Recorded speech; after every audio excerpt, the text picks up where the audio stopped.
Karugto nga ni ito ng vlog ko dito sa Burnham Park. Kung napanood nyo nga ni ang una kong video, yun ay yung sumakay ako sa ilog. Kaya naman, pagkatapos doon ay naglakad-lakad ako dito sa kabuuan ng Burnham Park. Nakita ko nga ni na may mga nagabisikleta, kaya naman gusto ko din siyang itry. Mga ilang minuto nga nila ang ng paglalakad, eto na. So, itry natin itong safari wheels na sinasabi nila dito sa Baguio.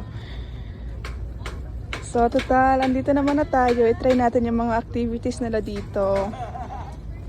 Super worth it ang pagpunta namin dito.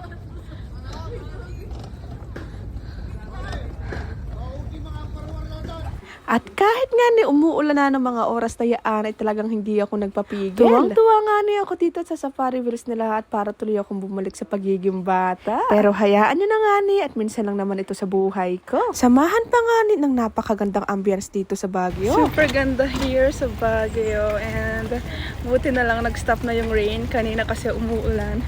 Kaya naman nag-bike kami. Bike. Ay, sorry. Ay! Sorry.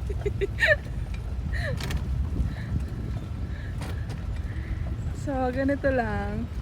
Siyempre, andito na kami sa Baguio kaya ito try namin yung mga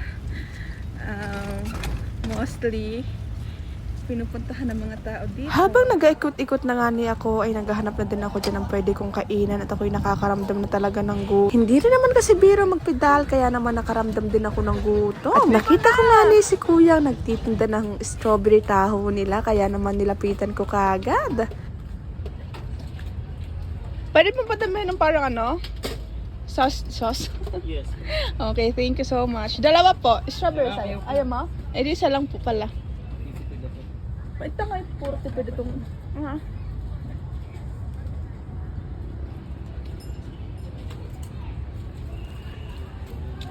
Wow, thank you kuya. Bayad. Strawberry taho. Literal na strawberry. Yummy, dito lang yan sa Baguio. Strawberry taho. At hanggang dito nga nalaang at abangan nyo pa ang aking mga susunod na vlog at marami pa ito dito sa Baguio. Paalam!